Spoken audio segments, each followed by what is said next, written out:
యేసు రక్తమే జయం పరిచర్య ప్రైజ్ ద లార్డ్. సెప్టెంబర్ 6వ తేదీ 2024. ఈరోజు దేవుని వాక్యము. ప్రయాసపడి భారము మోసికొనుచున్న సమస్త జనులారా నా యొద్దకు రండి, నేను మీకు విశ్రాంతి కలుగజేతును. మత్తయి సువార్త 11వ అధ్యాయం 28వ వాక్యము. అవును క్రీస్తునందు ప్రియులారా, అనేక భారములతో సతమతమవుతున్న నీతోని దేవుడు ఈ వాక్యం ద్వారా మాట్లాడుతున్నాడు. నీ భారమును యెహోవా సన్నిధిలో ప్రార్థనాపూర్వకంగా దేవునికి తెలియజేయము.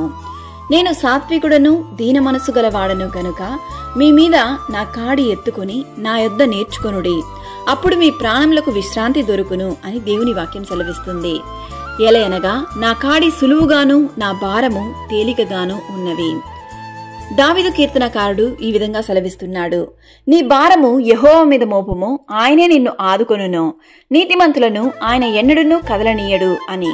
నీ చుట్టూ ఉన్న మనుషులు నీ సమస్యను వినుటకు కూడా ఇష్టపడకపోవచ్చు. నీ తల్లిదండ్రులు, నీ తోబుట్టువులు నిన్ను అర్థం చేసుకోకపోవచ్చు.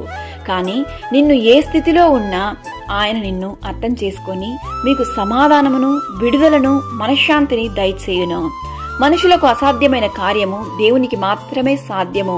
అట్టి దేవుణ్ణి నీవు విశ్వసించినట్లయితే దేవుని యొక్క కృపా కనికరము దీవెనలు మీకు మీ కుటుంబానికి తోడు నీడగా ఉండి మిమ్మల్ని ఆశీర్వదించి కాపాడునుగాక.